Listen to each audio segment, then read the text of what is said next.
Dua kelompok remaja kembali tawuran di area Pondok Kopi Duren Sawit, Jakarta Timur. Pola tingkah mereka mengganggu warga dan pengguna jalan yang hendak beraktivitas pada pagi hari. Kedua kelompok tawuran memakai batu, bebatuan, serta senjata tajam hingga mengancam keselamatan warga dan pengguna jalan. Padahal saat itu situasi di lokasi sedang ramai. Setelah dihalau warga sekitar, barulah kedua kelompok bubar.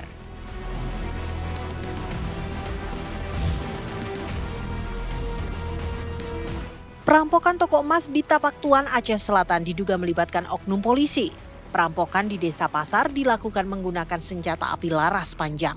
Perampokan ini pun langsung menarik perhatian anggota DPD yang mendesak agar kasus ini diungkap tuntas. Polisi sudah menangkap pelaku. Dikabarkan oknum polisi yang terlibat merupakan anggota Polres Aceh Selatan. Namun polisi belum banyak menyampaikan informasi kepada media soal perkembangan kasus.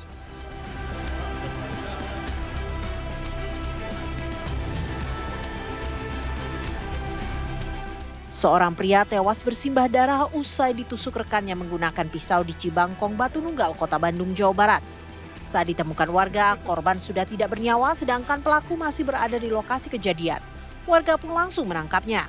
Menurut warga, korban mendatangi pelaku untuk menagih utang sebesar 2 juta rupiah. Selain uang, pelaku juga berutang sebuah ponsel. Namun penagihan tersebut berubah menjadi percekcokan berdarah.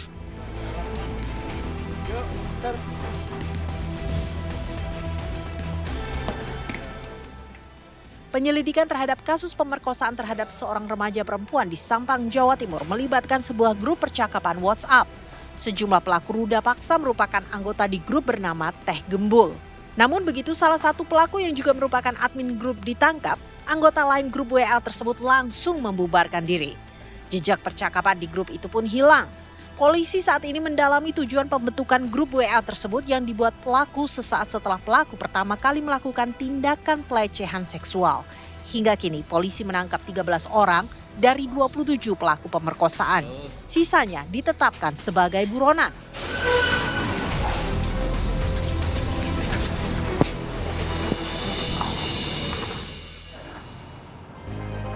Selamat siang pemirsa, Anda menyaksikan Apa Kabar Indonesia Siang bersama saya Shena Damayana dan juga Rehana Meziah yang akan memberikan informasi penting juga menarik untuk Anda. Reh, selamat hari Senin. Terima kasih banyak, selamat hari Senin juga buat kamu. Ngantuk tapi tetap senang?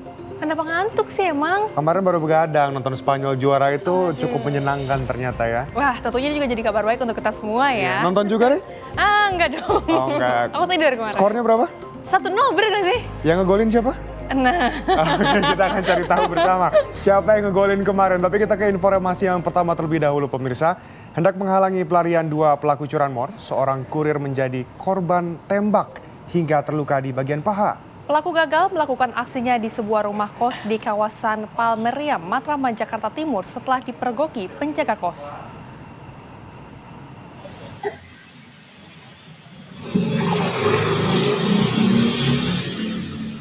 Sebuah rekaman pengawas CCTV memperlihatkan aksi 2 pelaku pencuri sepeda motor di Palmeriam, Matraman, Jakarta Timur dipergoki penjaga indekos. Salah satu pelaku sempat mengacungkan senjata api sebelum melarikan diri.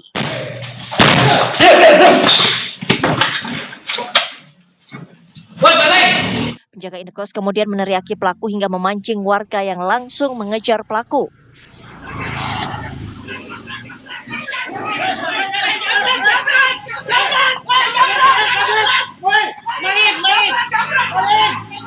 Mendengar teriakan warga, seorang kurir mencoba mengadang sepeda motor pelaku. Namun korban mengalami luka di bagian paha akibat tembakan senjata api dari pelaku. Kalau saya lihat dari rekaman CCTV, kalau kejadian itu ada orang nih dari apotik ini belakang nih. Nah dia itu mungkin dengar teriakan kali ya, akhirnya dia ke tengah jalan. Satu motor langsung lewat kenceng gitu aja. Itu nggak tahu kenapa tuh dia. Dan dia tiba-tiba jatuh aja tuh yang dari apotik itu. Satu motor berdua, terus yang satu udah nunggu di sini. Tadi kan masuk udah duaan tuh. Akhirnya yang satu udah mandi terus nunggu di luar. Pas dari kontrak itu, yang punyanya ngeliat, ngedengar. Terus dia, maling digebrak tuh pintu gitu. Terus dia ngeluarin senjata. Si malingnya ke dia, dikejar gitu. sama sempat dikejar warga, Bu. Sempat dikejar sama warga. Polisi telah melakukan olah TKP di lokasi kejadian dan saat ini kasus ditangani unit reskrim Polsek Matraman, Jakarta Timur. Dari Jakarta, Raka Prawirajaya, TV One mengabarkan.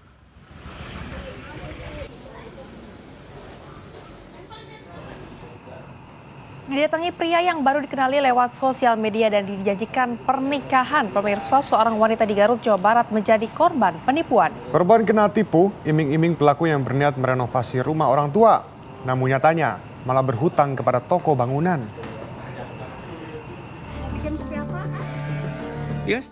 Apes betul nasib seorang wanita bernama Mimin asal kampung Cihonje, Desa Banjarwangi, Kecamatan Banjarwangi, Garut, Jawa Barat. Ia harus kehilangan rumah milik orang tuanya setelah dirobohkan atas janji pria idaman yang akan merenovasi rumah. Peristiwa bermula ketika Mimin berkenalan dengan pria berinisial NS di media sosial. NS lalu berjanji untuk menikahinya. Selasa pekan lalu, pria asal Ciamis itu datang meminta restu kepada ayah Mimin. NS lalu menyarankan agar rumah dirobohkan dan akan direnovasi menggunakan uang miliknya. Setelah dirobohkan, pelaku kemudian belanja kebutuhan bangunan hingga mencapai 113 juta rupiah. Kecurigaan timbul ketika toko bangunan menagih nota pembayaran. Pelaku NS terus mengulur-ngulur waktu hingga kedoknya terbongkar. NS tak mampu membayar material bangunan dan nyatanya pelaku hanya mengaku-ngaku sebagai orang kaya. Makanya itu ya inilah sampai kejadian itu tanggal Selasa dia datang ke sini langsung ke rumah orang tua. Ya perjanjian itu langsung hari Rabunya dia minta ke material, padahal kita enggak istilahnya enggak minta harus begitu, enggak. Kalau seandainya dia terus kata dia, ya ini kan katanya dari ini katanya nanti kalau kesini ada pejabat-pejabat apalah istilahnya gitulah, jadi manis lah istilahnya. Murka atas perbuatan yang dilakukan pelaku, keluarga Mimin pun melaporkan kejadian ini ke polisi. Polisi menyatakan modus tipu-tipu yang dilakukan pelaku terbilang unik. Mengaku sebagai sultan yang punya banyak uang dan berjanji menikahi anak korban serta merenovasi rumah. Pelaku ini menjanjikan akan merenovasi rumah korban dan menikahi anak dari korban yang kenal melalui media sosial. Akan tetapi setelah rumah korban dibongkar, pelaksanaan renovasi tersebut tidak terlaksana dan ketika dicek ke toko bangunan tempat di mana memesan bahan-bahan bangunan, semuanya belum dibayar. Peristiwa ini menjadi contoh agar tak mudah percaya kepada seseorang yang baru dikenal lewat media sosial. Kini orang tua Mimin harus mengungsi ke rumah anaknya karena kediamannya telah dirobohkan. Sementara pelaku kini menjalani pemeriksaan di Polres Garut. Dari Garut, Jawa Barat, Taufik Hidayah, TV One mengabarkan.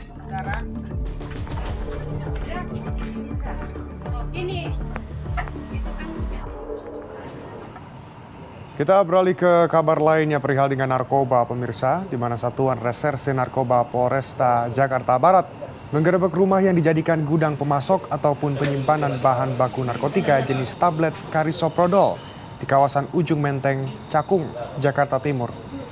Di dalam lokasi gudang, petugas mendapati barang bukti berupa bahan baku produksi narkotika karisoprodol dalam jumlah besar, yakni sebanyak 30 dram karisoprodol seberat 750 kg, 5 dram lidokain seberat 125 kg, serta sildenafil citrate sebanyak 650 kg.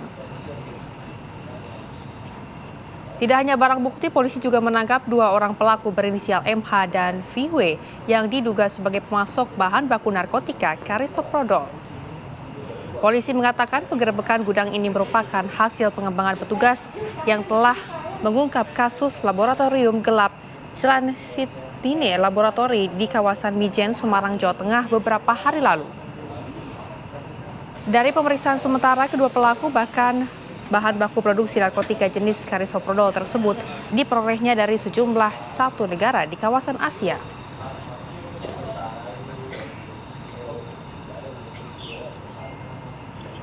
Hasil pengembangan dari sebelumnya yang di daerah Mijen, Semarang, kemudian tim berhasil mendapatkan pemasok sumber barang karisoprodol yang kami dapatkan di daerah Ujung Menteng, Kecamatan Cakung, Jakarta Timur. Di sana kami amankan 2 orang tersangka atas dan inisial saudara MW dan saudari VW. Kebakaran kapal pemirsa terjadi, ini adalah di dermaga Ujung Muara Angke, Jakarta Utara pada Minggu pagi. Sudah merembet ke kapal yang ketiga nih. Posisi kapal yang berdekatan dengan kapal lain membuat api dengan cepat menjalar ke kapal di sekitarnya. 3 kapal nelayan hangus terbakar. Api dipadamkan setelah 12 unit pemadam dengan 65 personel dikerahkan ke lokasi. Izin, Komandan, kapal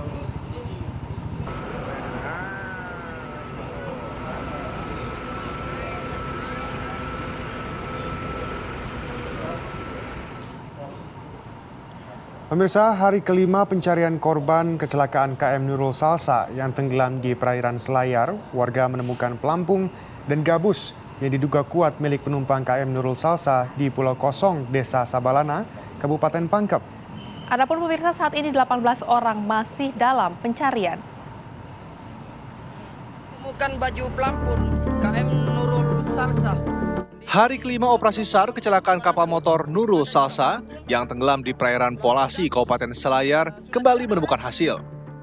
Seorang warga dalam video penemuan ini mengatakan menemukan jejak kaki di lokasi penemuan pelampung dan gabus.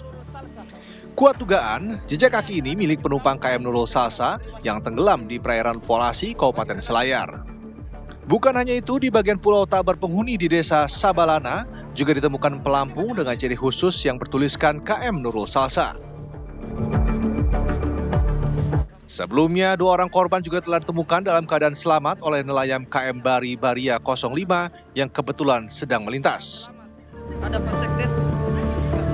KM Bari Baria 05 yang dinakodai oleh Kapten Dahri menemukan 2 korban atas nama Jasmar Lakis 24 tahun dan Nurmiati perempuan 46 tahun ditemukan terdapat di Pulau Balaloho dan selanjutnya akan dievakuasi. Hingga saat ini dari 78 korban KM Nurul Salsa yang tenggelam di perairan Polasi, Kabupaten Selayar sudah ditemukan sebanyak 60 orang dengan rincian 59 selamat, 1 orang meninggal dunia, dan 18 orang masih dalam pencarian. Dari Kabupaten Kepulauan Selayar, Rahmat Alfian, TV One mengabarkan.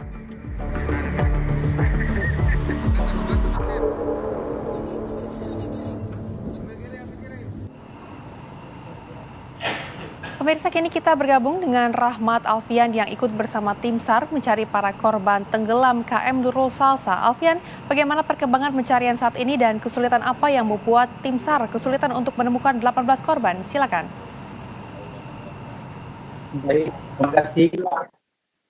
Saat ini saya sedang berada di posko SAR Selayar, berada di Benteng Kabupaten Selayar, itu di mana saya dapat informasikan dari tim SAR sendiri sekarang tengah terus melakukan pencarian korban dari korban KM Nurul Salsa ini. Hingga saat ini tim SAR melakukan pencarian di 5 titik yang dibagi di 5 titik dengan masing-masing pencarian berbeda.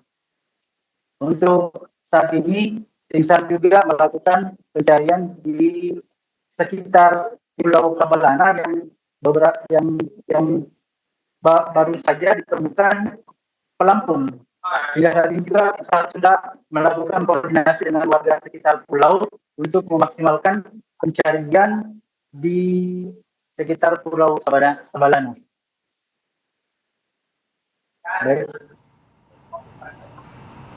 Baik, informasi lengkap, tentunya doa terbaik untuk proses pencarian korban. Terima kasih, selamat kembali bertugas.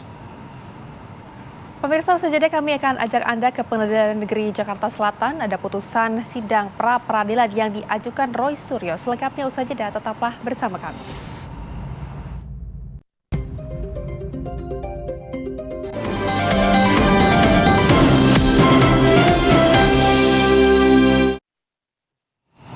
Kembali bersama kami di Apa Kabar Indonesia Siang. Pemirsa, 6 unit asrama yang dihuni personel Polsek Pirime Kabupaten Lanijaya, Papua Pegunungan ludes terbakar.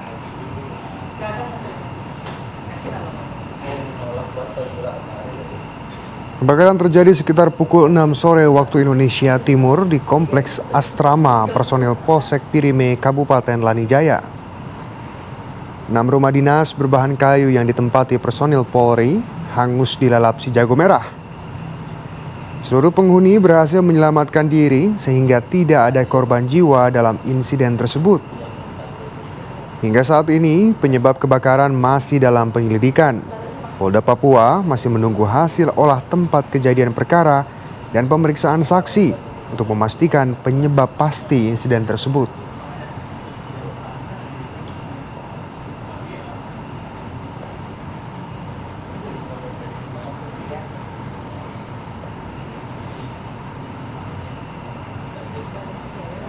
Beralih ke kabar lain yang viral di media sosial pemirsa, seorang warga negara Indonesia asal Kabupaten Maros, Sulawesi Selatan dilaporkan meninggal dunia di Armenia dengan kondisi mengenaskan. Pihak keluarga menduga korban menjadi sasaran pembunuhan yang berkaitan dengan dugaan penggelapan uang perusahaan.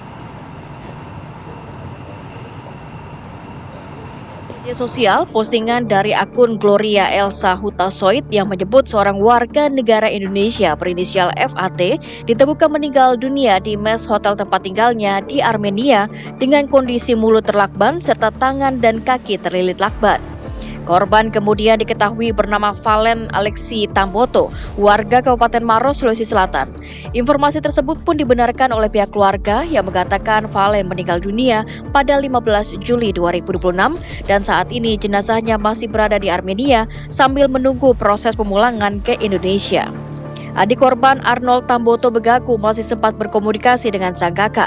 Keluarga menduga motif pembunuhan berkaitan dengan dugaan penggelapan uang perusahaan senilai sekitar 250 juta rupiah. Menurut keluarga, korban diduga sempat diajak ikut membawa kabur uang tersebut namun menolak. Setelah mereka buka selimut, mereka dapati keadaannya sudah tidak bernyawa, kaku, dengan kondisi tangan terikat lakban, kaki terikat lakban juga, katanya juga di leher juga ada lakban dan di mulut juga ditutupi. Diduga katanya kejadian itu dari beberapa teman-temannya yang bilang itu karena ada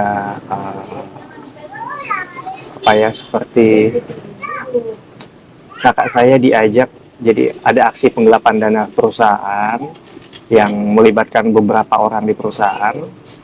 Kakak saya tahu soal itu dan bahkan diduga katanya kakak saya juga diajak untuk ikut serta dalam aksi penggelapan dana itu. Tapi kakak saya menolak. Pihak keluarga berharap pemerintah melalui Kementerian Luar Negeri dapat membantu dalam proses pemulangan jenazah korban dari Armenia kembali ke tanah air. Dari Maros, Sulawesi Selatan, Wawan Setiawan, TV One mengabarkan.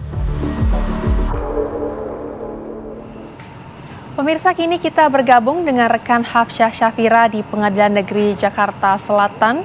Dan informasinya pemirsa, Hakim Tunggal memutuskan terkait permohonan pra-peradilan oleh Roy Suryo terkait dengan penetapan status tersangka, yang ini adalah dalam kasus fitnah dan pencemaran nama baik mantan Presiden Joko Widodo soal keaslian ijazah.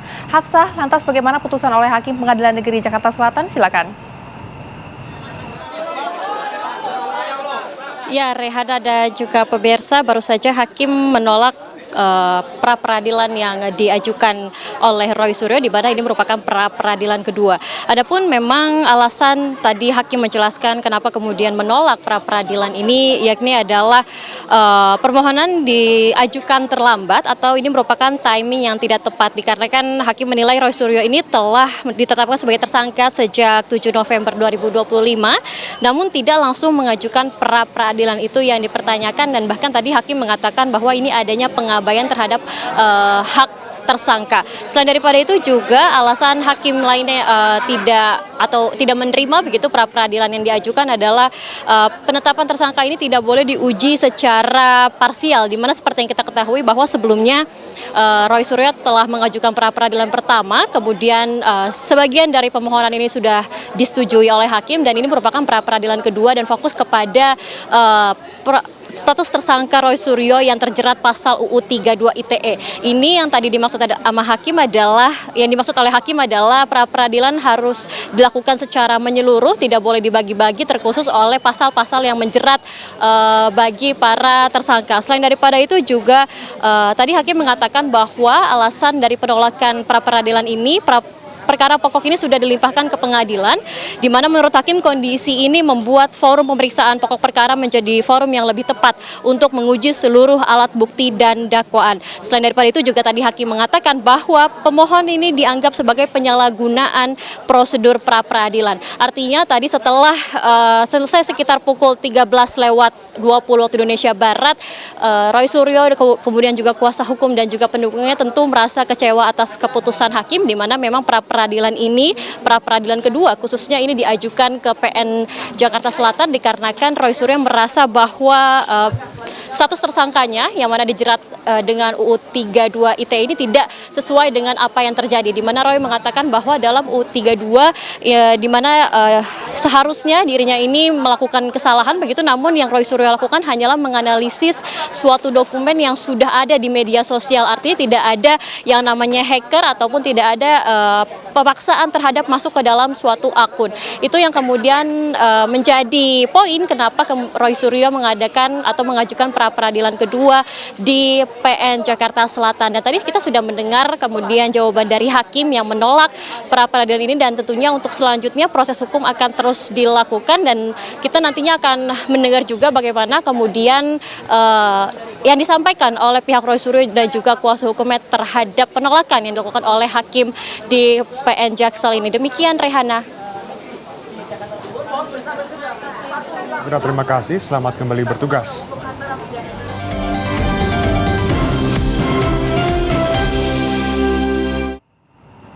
Anda kembali bersama kami pemirsa, kini kita akan bergabung ke Mabes Polri untuk mengikuti penetapan tersangka kasus batu bara PLN. Langsung dijawab. Terima kasih, Pak Subit, silakan. Terima kasih. Jadi untuk dugaan kerugian yang sudah dihitung oleh BPK itu 38,8 miliar. Kemudian aset yang sudah disita itu terdiri dari 7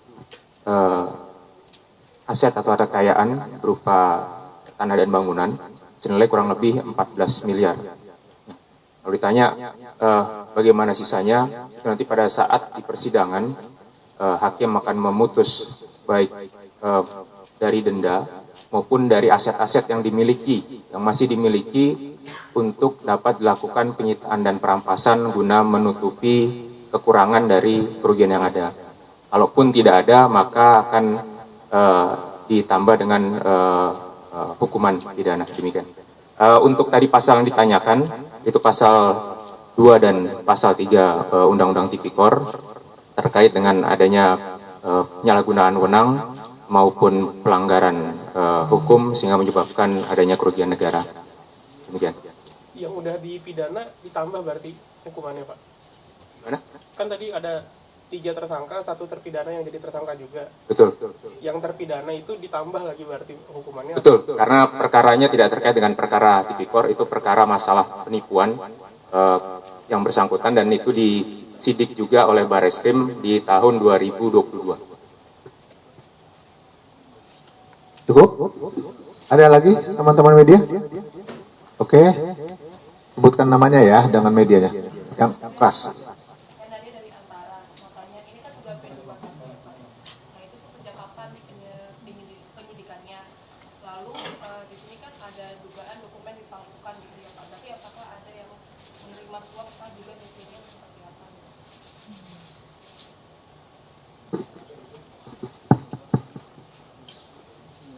Untuk penyidikan kami sudah lakukan sejak tahun 2024 dan kemudian keterangan P21-nya dari Kejaksaan itu di awal 2026. Dan kemudian untuk tadi yang ditanyakan terkait dengan dokumen yang dipalsukan, apakah ada menerima keuntungan?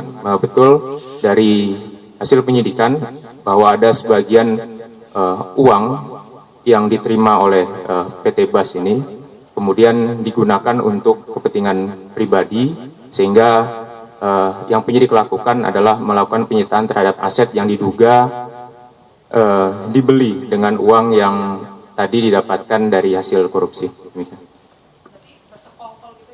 Betul, sejak awal ada permufakatan antara pihak PT PPA, saudara IT, tersangka IT dengan direktur PT BAS. Salah satunya dalam hal manipulasi laporan keuangan tadi. Bu, ada lagi teman-teman? Ya, silakan.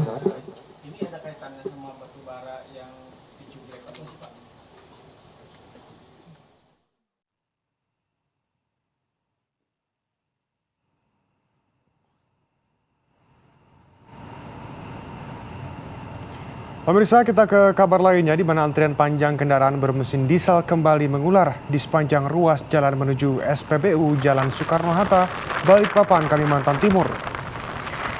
Demi mendapatkan bahan bakar jenis solar, para pengemudi harus menghabiskan waktu berjam-jam di jalan.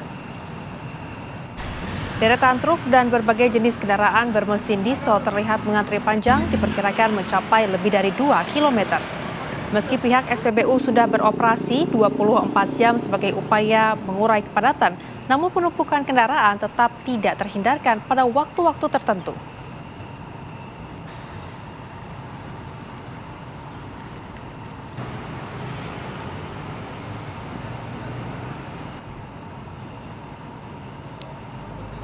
Pemirsa, fenomena embun es muncul di daratan tinggi Dieng. Lantas seperti apa informasi selengkapnya usai jeda? Tetaplah bersama kami.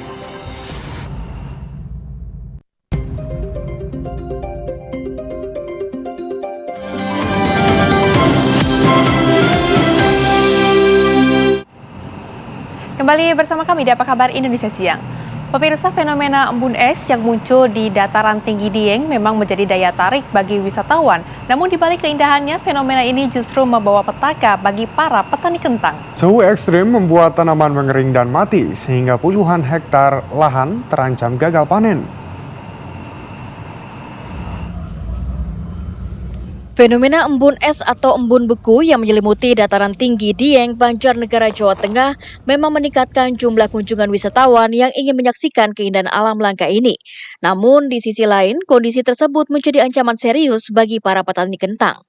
Tanaman kentang milik warga yang terpapar embun beku menjadikan daun-daun tanaman tampak mengering, menghitam, bahkan sebagian tanaman mati akibat paparan suhu dingin ekstrim. Penurunan suhu yang mencapai minus 6 derajat Celcius membuat embun berubah menjadi kristal es yang menempel di permukaan tanaman. Kondisi ini terjadi hampir setiap pagi dan meluas hingga ke areal pertanian warga. Akibatnya puluhan hektar lahan kentang dilaporkan terancam gagal panen. Kemarin mati total, cuma alhamdulillah itu udah agak berumur kayak gitu.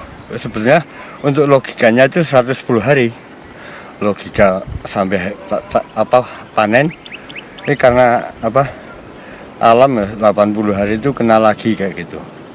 Tapi untuk kerugian misalnya yang tanamnya 1 bulan ke bawah ya masa tanam 40 hari ke bawah itu kerugiannya total. Menurut petani, embun es paling sering menyerang tanaman kentang yang berusia 2 hingga 3 bulan. Karena pada usia tersebut, tanaman masih sangat rentan terhadap suhu dingin ekstrim. Berbagai upaya telah dilakukan petani untuk menekan kerusakan, termasuk melakukan penyemprotan pada tanaman. Namun langkah tersebut belum mampu mencegah dampak embun beku yang masih muncul setiap pagi. Akibat fenomena ini, para petani diperkirakan mengalami kerugian mencapai puluhan juta rupiah. Dari Banjarnegara, Jawa Tengah, Ronaldo Pramantio, TV One mengabarkan. Pemirsa, kabar tersebut sekaligus menutup jumpa kita kali ini. Saya Shena Damayana. Dan juga saya Rehana Mezia, izin pamit undur diri. Terima kasih dan sampai jumpa.